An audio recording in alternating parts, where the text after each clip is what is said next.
Hello and a warm welcome to Federal special program Capital Beat. For the last 3 days, people have been discussing the CSDS, Lokniti, and the Hindu survey, which has been conducted as far as the political choices of the people are concerned, which party they would prefer, and also the economic issues.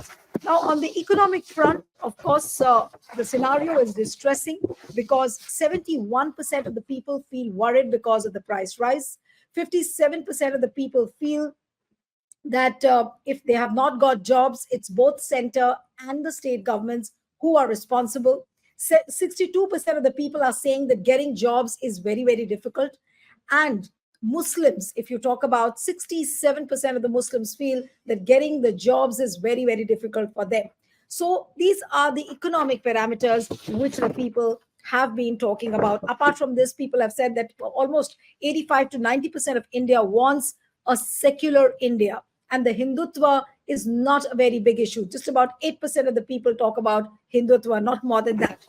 But the latest CSDS survey, which has come out, it talks about the vote choice if elections were held today. Say, for example, if the elections were held today, 21% of the people will prefer Congress, 13% would prefer the Congress allies, 40% of the people will vote for BJP, BJP allies 6%, BSP 3%, left 2%, and others 15%. So this is one set of data which has come about.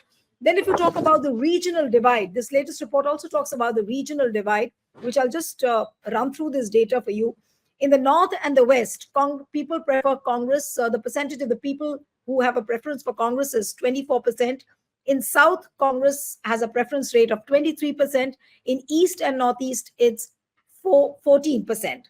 Now, as far as BJP is concerned, in North and West, it is about 48%. In South, it is 18%. In East and Northeast, that is 34%. So basically, if you look at this entire data, it very clearly says that there is no clear and close challenger to BJP. BJP is leading not because of its economic performance, but despite the lack of it. And it also talks about the fact that how people are latching on to the Modi factor. He still remains a figure as far as elections are concerned. So we'll talk about this whole scenario and what does it mean coming as it does just few days before the first phase of election kickstarts on 19th April. Joining me now is the renowned economist Santosh Mehrotra. So thank you so much for joining. We have Vivek Deshpande, senior journalist and political commentator. Thank you so much, Vivek. And we have Giri Prakash, who is our business editor with the Federal. Thank you, Giri. And let me begin with the economic front, because people still are not able to gauge this mood where there is economic distress, but still people want to vote for BJP. Now, let me begin with Santosh Mehrotra, and then I'll hand over the baton to Giri, because he'll take forward this conversation on the economic front, and then we'll talk about the political aspects. So, Santosh, your first comments, and then Giri will take it on from there. The first point I want to make is actually a methodological one, which is very important for your viewers to know and understand. That this poll was already over by the first week of April, which is sort of between 3 weeks and 2 months before the elections. So there is a lot of water still to flow down the Ganga, and a lot of campaigning, and a lot of campaigning is really still getting going. So let's keep this in mind. The second thing I think I want your viewers to keep in mind is there is not a single northeastern state which is part of their sample. There is no Himachal Pradesh, there is no Uttarakhand. Anyway, having said that,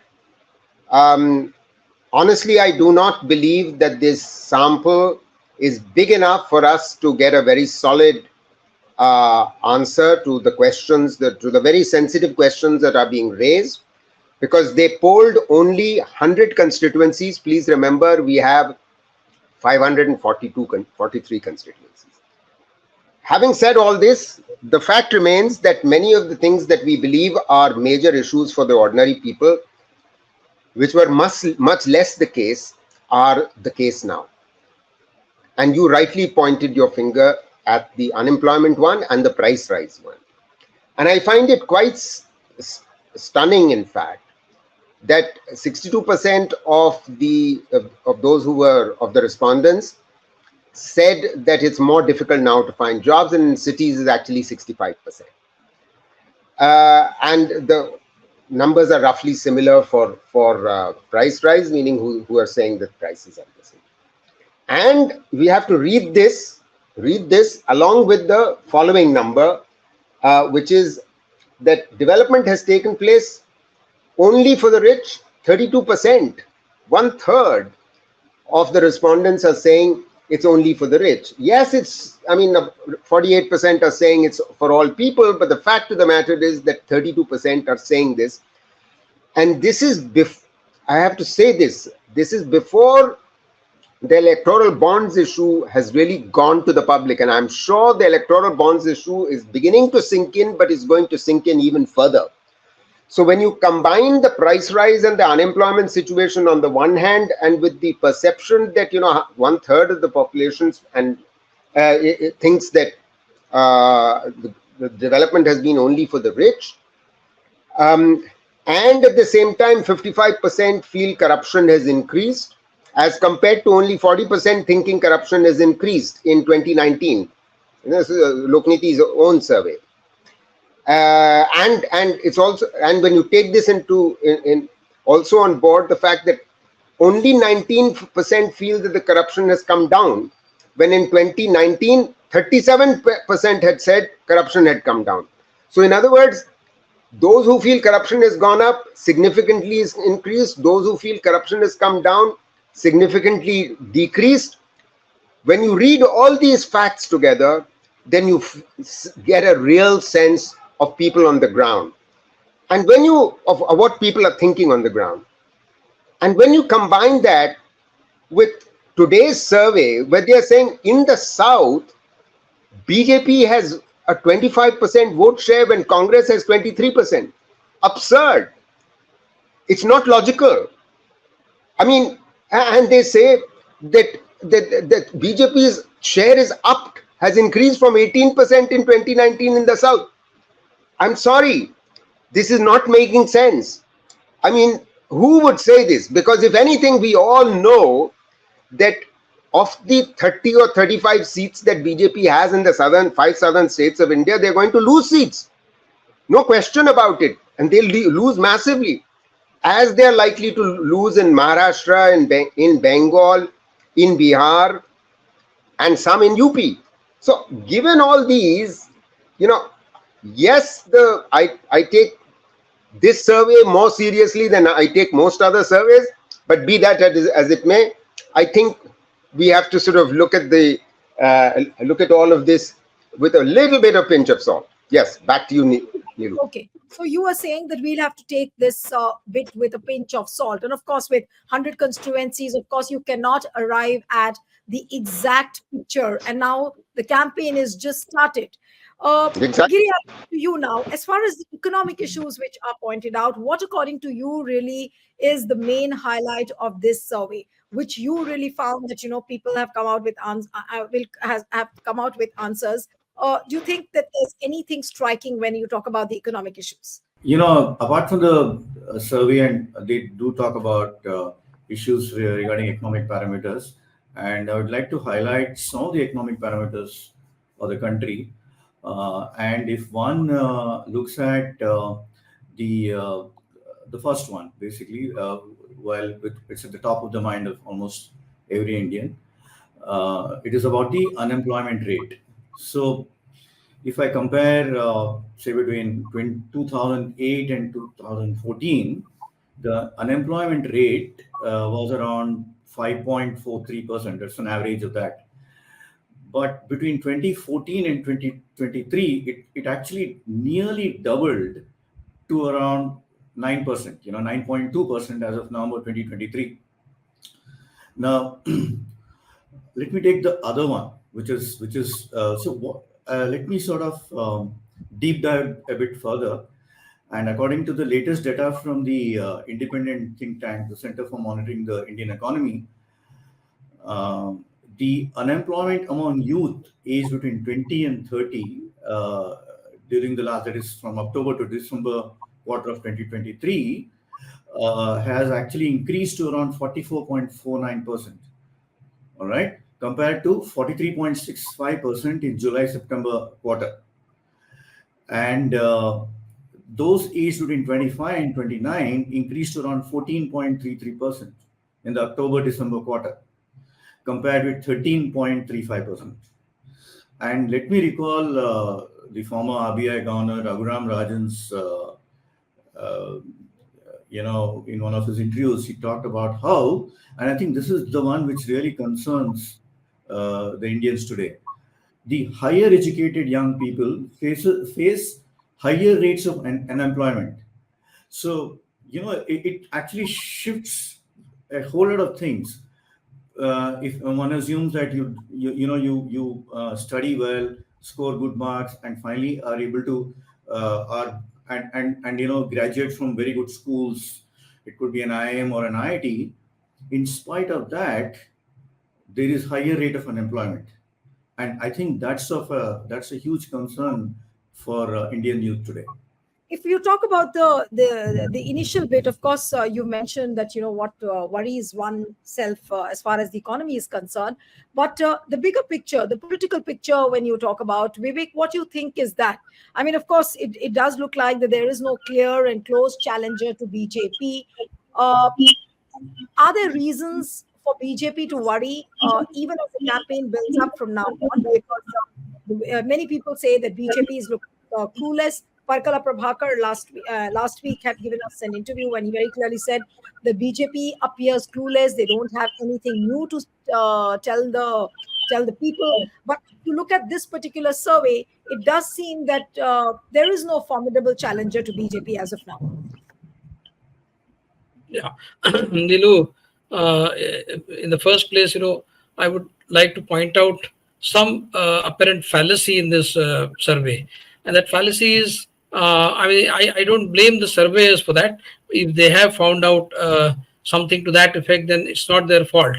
But then we have to somehow explain why this fallacy is there, and the fallacy is, if the BJP has not performed well on economic front, and if its mainstay, which is the Hindutva, has stopped resonating with the masses, then for what do the people want Modi again to be prime minister? If he is not delivering on any of these counts, then why do the people want Modi again?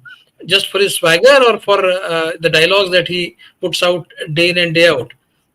So, he's not a film star. He's the prime minister. And if he's not delivering on economic front, if he is... If you look at today's report, it says that 1 out of every 10% has said that employment opportunities have been there. India's improved international status, that people have been talking about. So, notwithstanding the economic hiccup, voters still are latching on to Narendra Modi. Yeah, so if there is little to cheer about Modi of late, then why do people want Modi again back in power? That's the question I'm asking. I mean, for raising India's international prestige, if the people want Modi to come back, then I will be shocked, because this could be a case with a few people.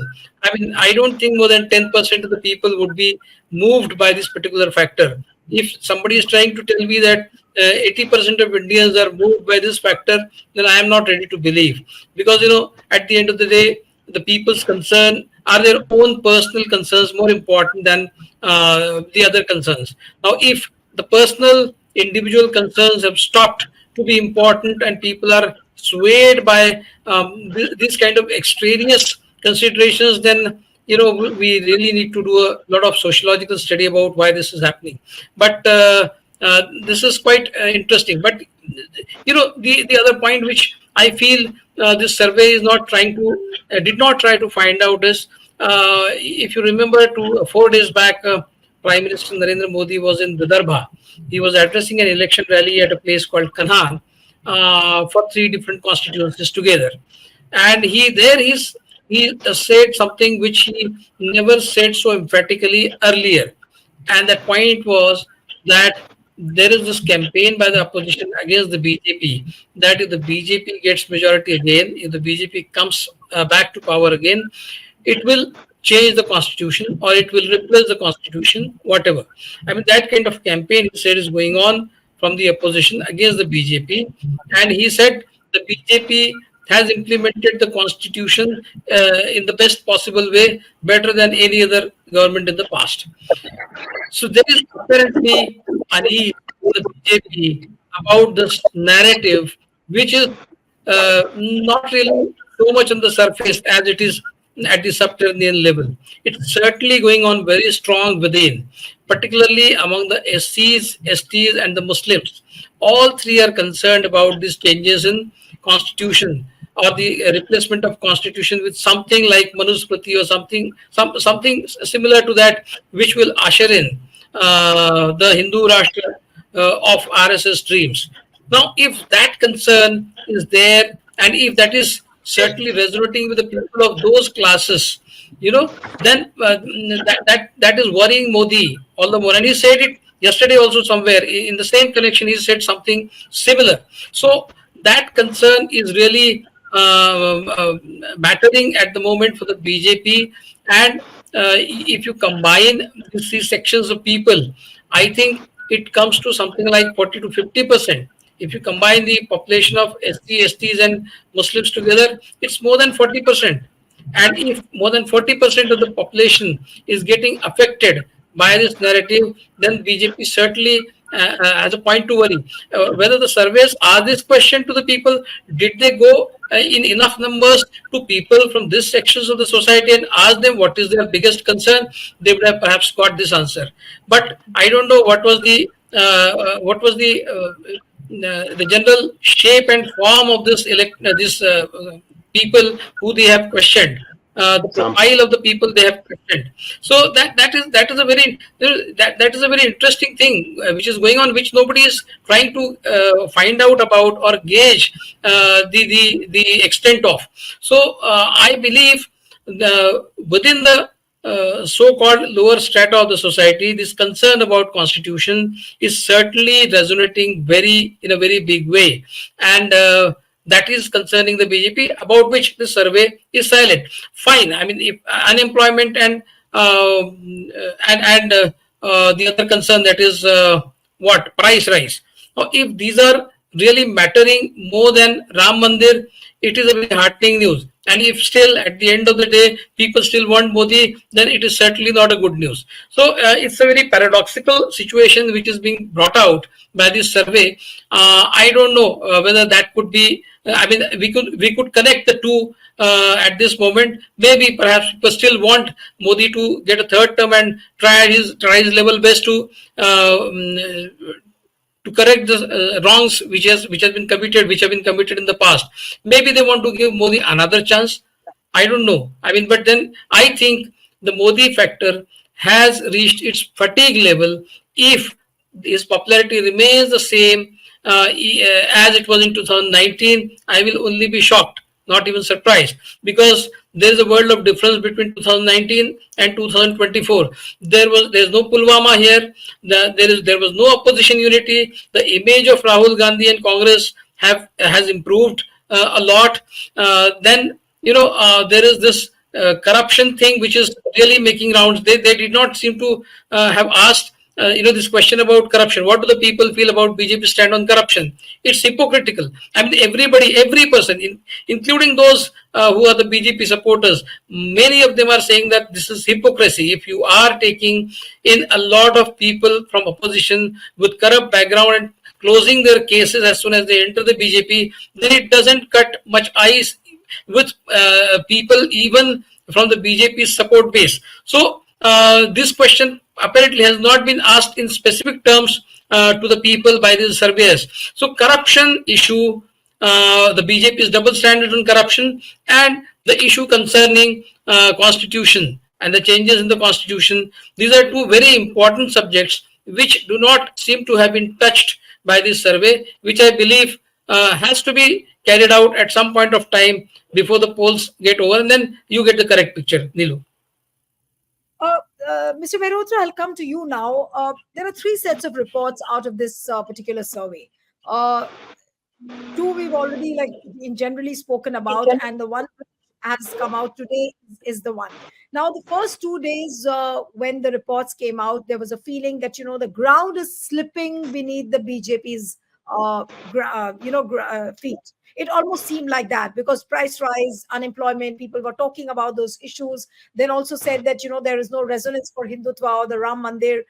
People 80% of the people want a secular India. But today's report, Hindu has put out a caveat saying that a lot of factors could be included still, and they put out that caveat saying that there is no close and clear challenger to BJP.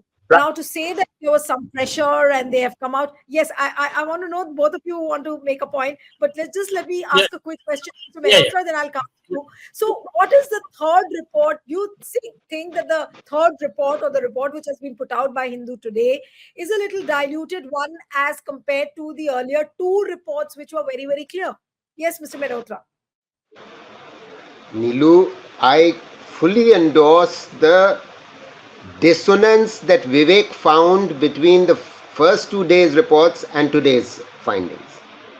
I agree with him 100%. And that's also implicit in your question. Look, every institution in this country in the last 10 years is under pressure. And I have great regard for Professor Sanjay Kumar and his team. They do outstanding work. Having said that, the fact of the matter is, we know who the advisors of that organization are. We know that.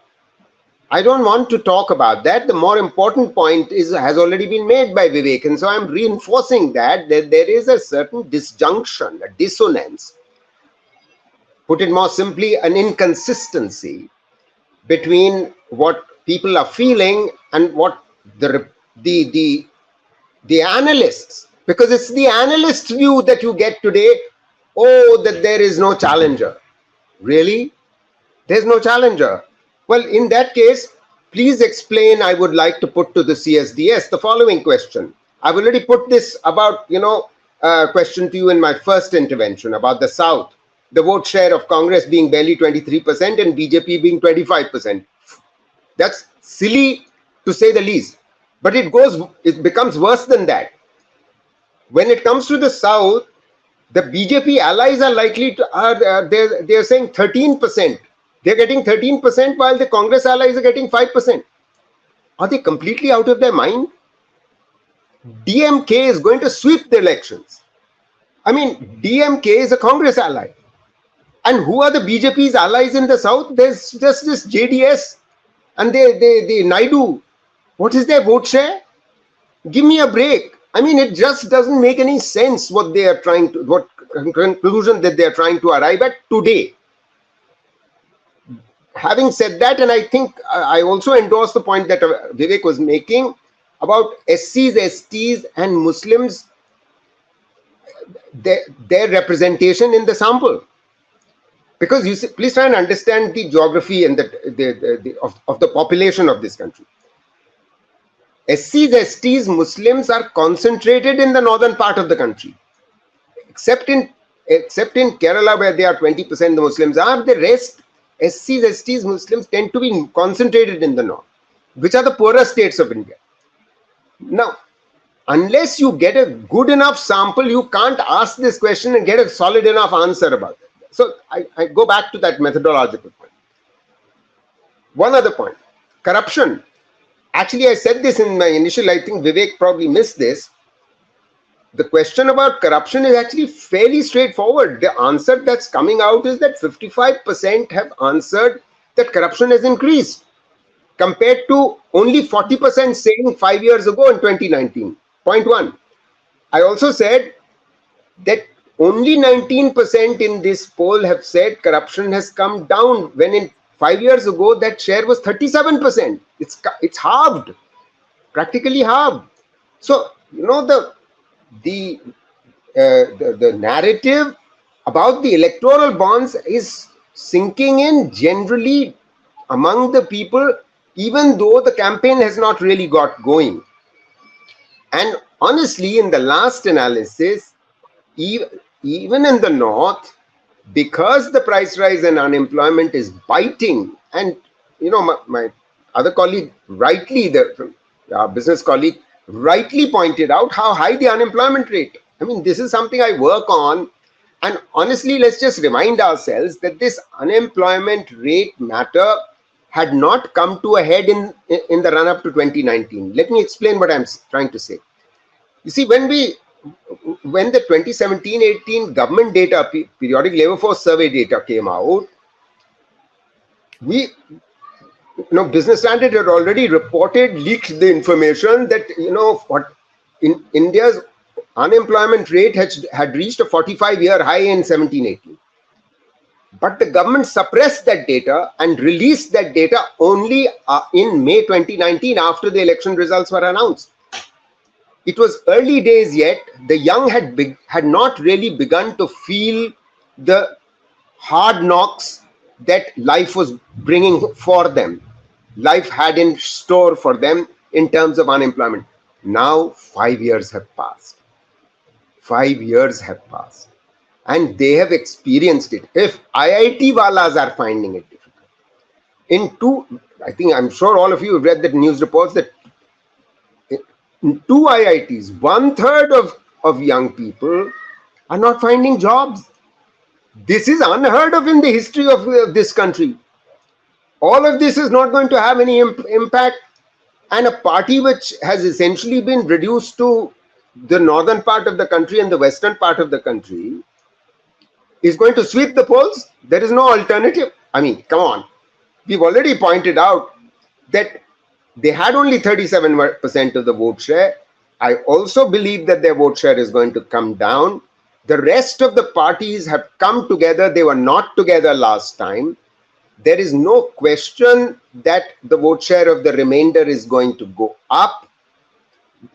And wherever they are in the north, the BJP, they have maxed out. They have peaked. They can only go, the only way forward for them is down, not up. There is no way up. So anyway, enough said.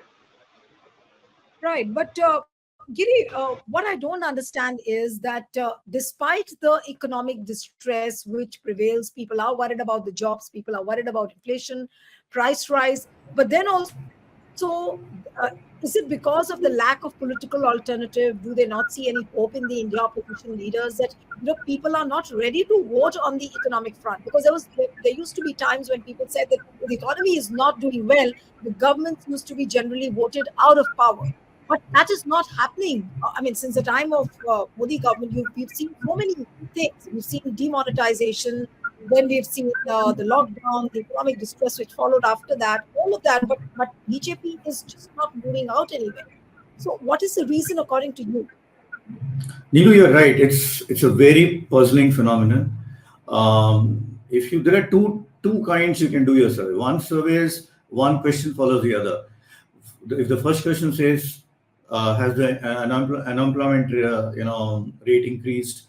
Do you have jobs? And you say no, then it follows something else. But here, either that kind of a survey has been conducted, but the conclusion is completely different from the kind of questions that have been asked.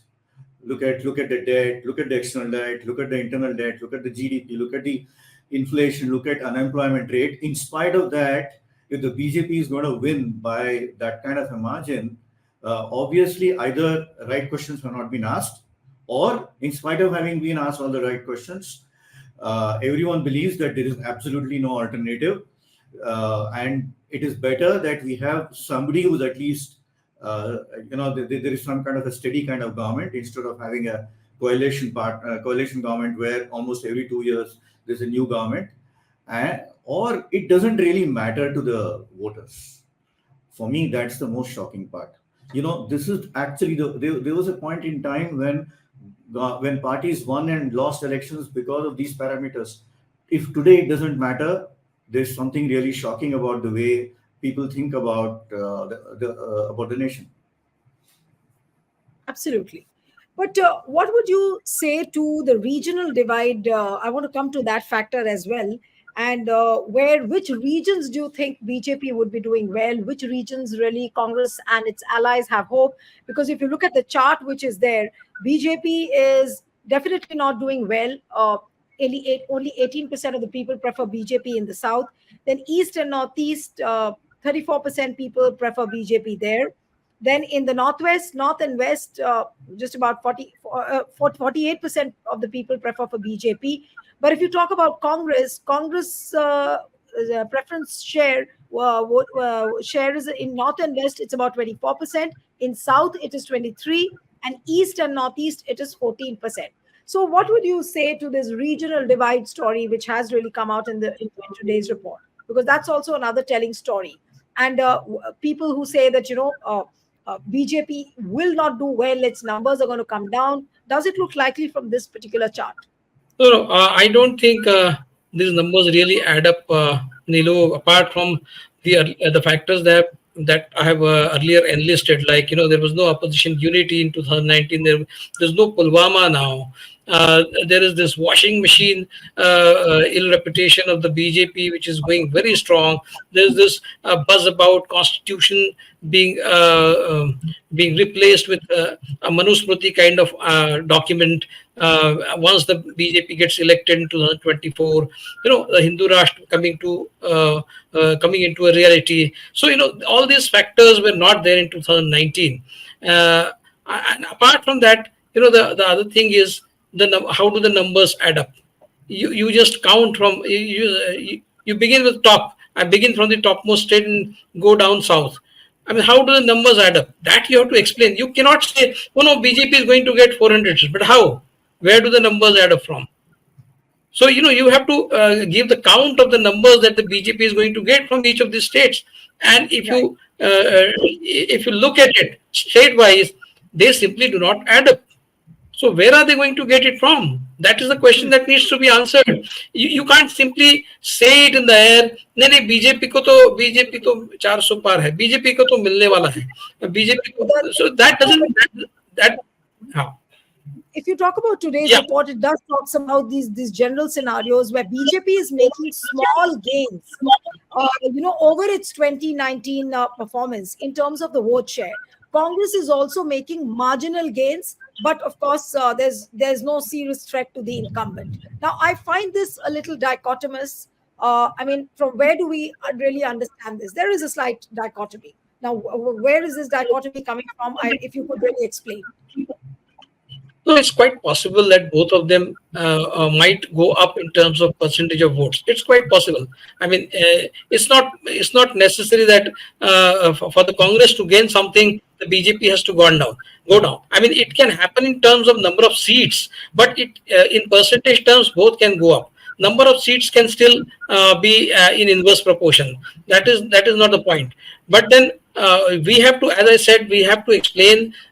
It's okay that even if they repeat the performance of the 2019 elections from the north, like if they had got 100% seats from many states, about 99 to 100% seats from many states, if they make those gains again, and there is likelihood of them making those gains again, because last time the margins were huge. Like if somebody had got say a margin of say 4 lakh votes, it's possible that he might win just by 50,000 votes, but still he will win. I mean, those margins are not likely to go down so much that the opposition candidate will win. So they might repeat the performance in those states. Let's presume that they will not, but let's presume that they will repeat those performances in those states where they have got 90 to 100% of seats. But then what about the other states? In Maharashtra, they are going to go down. In Bihar, they are going to go down. In Bengal, people say that, people like Prashant Kishore would say that in Bengal and Odisha, they are making gains. I mean, that is something which we will see only at the end of the election results. I don't believe so. And in Tamil Nadu also is saying that they will make gains. But when I spoke to someone from Tamil Nadu who knows the situation, says they're not going to get more than 2 seats in Tamil Nadu. Maybe, they might get up to 4 to 5 seats. But then those numbers also do not add up to 400 or 370. They might get simple majority. They might get 275. They might get maybe 300 seats. But 370 is completely ruled out. But going by the kind of narratives that are playing out on the minds of the people, on the minds of electorate, vast majority of electorate, as I said, the backward classes and the Muslims, I don't think the BJP is likely to repeat that performance, because Modi seems to be greatly concerned about this narrative about Samvidhan, about Constitution, as I previously said, and that could really cut a lot of their vote base among the backward caste, which they have very carefully and painstakingly nursed over the last few decades. True. So that could be their undoing. I very strongly believe, though nobody is trying to look at those factors very seriously, but certainly Mr. Modi is looking at it seriously. You know. Right. Santosh Mehrotra, I would want to ask you about certain points which have been highlighted in today's report. Say, for example, Modi has a 7-point advantage over Mr. Gandhi in terms of trust of their guarantees. Modi is also offering guarantees. Rahul Gandhi is also offering guarantees. Modi has a 7-point advantage according to the report which has been published today. Share of people satisfied with government's performance is down by 8 points. That is also part of the report. So support for another term for Modi government comes higher from the rural areas. Now, all these are points, I mean, without casting or without questioning the credibility of the Lokniti and the CSDS survey, I'm just wondering that, where are these points coming from? I mean, the first 2 days report was a clear marker. And today, what has been pointed out, today's report, we really don't know how to really take it up. I mean, to say that it was slightly diluted, to say that there was some pressure on the first 2 days reports which were published, and now they've slightly they're trying to do some kind of a balancing act. Would that be correct to question? I think I began by talking about the inconsistency, and you've talked about it, and Vivek has talked about it, and all of us have mentioned it, and so honestly, we don't know what to make of it. In the last analysis, it's a survey. Let's wait for the real thing, which is just round the corner. And I think a lot of us have been studying each state very carefully. And I think we've said what we had to say on each of the states. And it's pretty clear that it's a very tough road ahead for the ruling party. If that was not a tough road ahead, they wouldn't be breaking parties left, right, and center. They would not be putting chief ministers behind bars. They can take the position and try and pretend that the rest of the world believes that their position, that, oh, these are very corrupt people and therefore they need to be behind bars. But no one misses the obvious that, well, they've not suddenly become corrupt. They've always been corrupt. How come you are putting all these people behind bars now? Point one. Point two is that you've had a field day toppling governments, especially in the last 3 or 4 years, although you've toppled 10 governments in the last 10 years. And you've just sort of exceeded yourself in toppling governments in the last 3 or 4 years by buying them out. So, the narrative has gotten through itna khokha, itna khokha, itna khokha. So everyone is talked about that. The narrative about less corruption does not sell, Nilu. And the fact of the matter is that we just have to wait to see how the population votes. Absolutely, absolutely. Vivek, you want to make a point? Then I'll go to the concluding remark for Giri. Yeah. Yes, Vivek. Yeah, I think I think we have to also look at this nota factor. I have a sense that this time there will be a phenomenal rise in the nota votes, because those who are disillusioned with the BJP are still not so enamored of the Congress that they will vote for the Congress, but they would certainly not vote for the BJP, and they will simply press the nota button. That I have a sense. I am not sure if I am right, but then maybe this time we will see a phenomenal rise in the nota count. Okay. And that partly explains also, that also partly explains this dichotomy. which you mentioned. Right. Right. Yes, I just Mr. want to add Niranjan. something to what Vivek has just said. In fact, you see, uh, there are several million young voters who are now joining because they've come of age. And it's interesting, there is one news report that I read that a very significant share of those, some 42%, have not even registered as voters. What does that tell you? It's actually consistent with what Vivek has just said about the Nota phenomenon, that they are so disillusioned and so fed up of our politicians that they may actually not turn out to vote. In which case,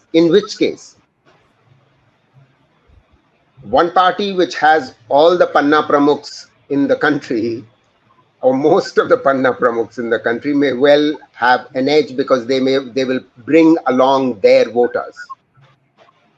On the other hand, I would correct myself and say, oh, but if the ordinary people are angry enough, they will turn out and in very large numbers to vote. So we will wait to see, how this plays out. That's all at this juncture that one can say. I'm sensing that Muslims in particular might belong to the category that Vivek is talking about of Nota, because they fear that they may not be allowed to go out to vote. Also, That's right. because because in areas where they are concentrated, they might fear retribution and reaction, and these are very dangerous things which are not don't augur well for our democracy. So It had while happened in Rampur. Ji It had बिल्कुल happened आप in Rampur. क्या Absolutely. फरमा रहे हैं? बिल्कुल Right. ठीक कह रहे हैं. So, Giri, at the end of this whole discussion, where do you think things are headed to? Are we inching towards a very, very indecisive election, or you think that the picture more or less is easy and comfortable for BJP, and at the end of the day, they might just somehow form the government? I assume what this survey indicates is that in economy, 2 plus 2 makes 4, but in politics, it doesn't. 2 plus 2 is not 4. Yeah. There are a few things, permit me to add a few other things. And Please, please. I'm going to talk about just one more number, and that is India's debt. All right. Um, India's debt has tripled to around 155 lakh crore in the nine More, years. it's actually more. Yeah, could be more. In the 9 years of Prime Minister's, Mr. Modi's government, with 100 lakh crore added since it took charge in 2014. India's debt to GDP ratio has grown to around 84%, which is alarming compared to other developing and emerging market economies. And let us look at the external debt. It has increased from $570 billion to around $620 billion in a matter of 3 years, right? Now, what does it exactly mean? What it means is, on a per capita basis, the domestic debt per capita is around 1,09,929. So per head. External debt per capita is around 35,217. That's the debt each individual carries. So I would leave these facts with you as far as Of course, that was an the interesting point, economy is which concerned. yeah, no, that bit was important, and we did not discuss that point, and I'm glad you pointed out that aspect because, of course, I mean, despite People are these, yeah, people yeah, are heavily indebted to Mr. Modi. People are heavily indebted to Mr. Modi. okay. Now, what does one say except to wait and watch as to what's going to happen? For now, we can only hear Mughals, machli, and mutton. That is what Prime Minister Narendra Modi is talking about. So we'll have to see how the campaign builds up and which way this election goes. But it's going to be an interesting one uh, for very many reasons. Will it be a watershed election? Are we going to see the anti-incumbency playing out? So those are the big factors people would be watching Thank you so much, Santosh Mehrotra, Vivek Deshpande, Giri Prakash. Thank you so much for joining. Thank you. And one appeal to the viewers who are watching this discussion: subscribe to our channel, send us feedback, and stay tuned to the Fed. Thank you.